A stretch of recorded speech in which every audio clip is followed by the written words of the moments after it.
Rza Şahın yap böyük, yap birinci siyasəti bu idi ki, İran bir qom və bir elə təbdil olur. O el nə mənadır? Öz eli Fars eli. İndi nədir? Böyüklərin eli ki o zaman İranda var idi türklər idi.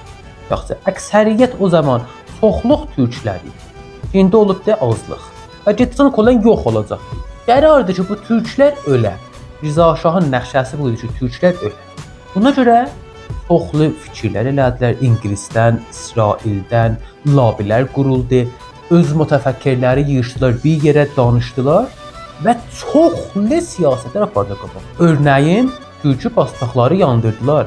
Türkü dili qədan oldu və bu cür getdi. Müxtəlif siyasətlər apardı. Bu siyasətlərin biri bu idi ki, türkün adını silirlər. Onların türk adını silirlər. Türk adını pis eləyirlər. Neynədilər? Türk adını şuxluq başladılar. Türkdən siz Azərisiz. Bu cür bir söz gətirdilər qabağa. Bu da siyasətlərin biri idi ki, türk adı pis olar. Türk adı silinər.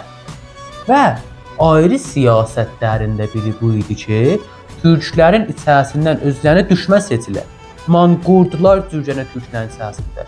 Məsələn, bilirik ki, İran şəhərlərin atalarından biri Təbatəbay. Təbatəbay haralıdır? Təbrizlidir.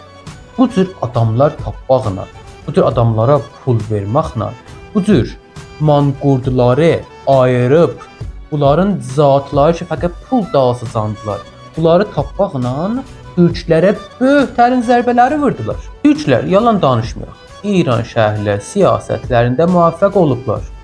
Rza Şah siyasətlərində müvəffəq olubdur. Amma biz necə elə bilirik bunun qabağında dayanaq?